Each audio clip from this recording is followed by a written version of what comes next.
The other major story we're following tonight, the scheduled sentencing of a man who's been linked to the Delphi murder investigation is now on hold. Yeah, Keegan Kline told a judge today that there's evidence that he has not seen yet, and now he's having second thoughts about pleading guilty to child pornography charges, which are separate from the Delphi case. CBS 4's Russ McQuaid was in that courtroom in Miami County today. He brings us the latest twist in this ongoing investigation.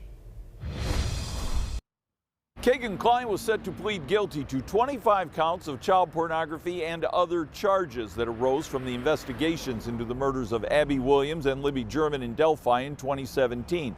Now, Kline has never been charged in that case. He's got his own problems here in Miami County, and he was all set to plead guilty to those charges that he has already admitted being involved in when everything came off the rails inside the courtroom. Mr. Kline, are you affiliated with the Delphi murders? Keegan Kline was led in handcuffs from the Miami County Courthouse after his planned sentencing hearing was derailed even before it started. Did you lure Richard Allen? After an hour and 20-minute delay, Judge Timothy Spar convened the scheduled hearing, only to announce Kline was seeking a continuation of his sentencing, claiming there was evidence against him he supposedly wasn't aware of. According to Kline's attorney, that evidence is the transcripts of his own interviews with investigators, transcripts we've reported on for more than a year. In those interviews, Kline discussed contacting young girls, and he speculated about who else might have had access to his social media accounts. The transcripts also discuss whether Kline was in touch through one of those accounts with Libby German the night before she and Abby were killed.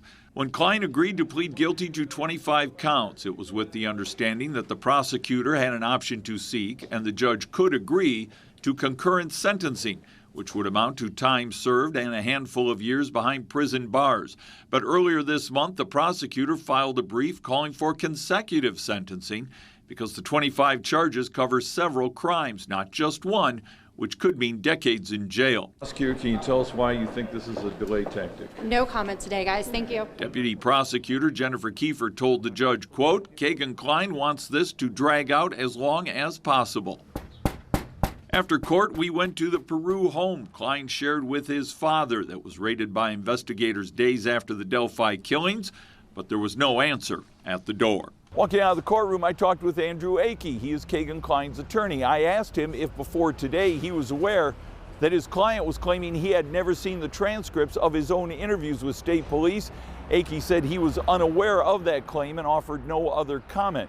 Now, the judge has set a June 1st status hearing date to determine if Kline gets to see and has read those statements and also whether or not his plea agreement will stand up. Assuming that it does, the judge has set a sentencing date for the end of July. In Miami County, Russ McQuaid, CBS 4 News.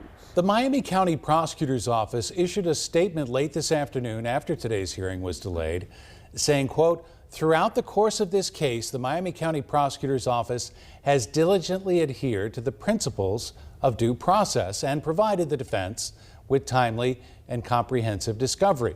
We recognize the fundamental importance of transparency and fairness in the legal system, and our commitment to these values remains unwavering.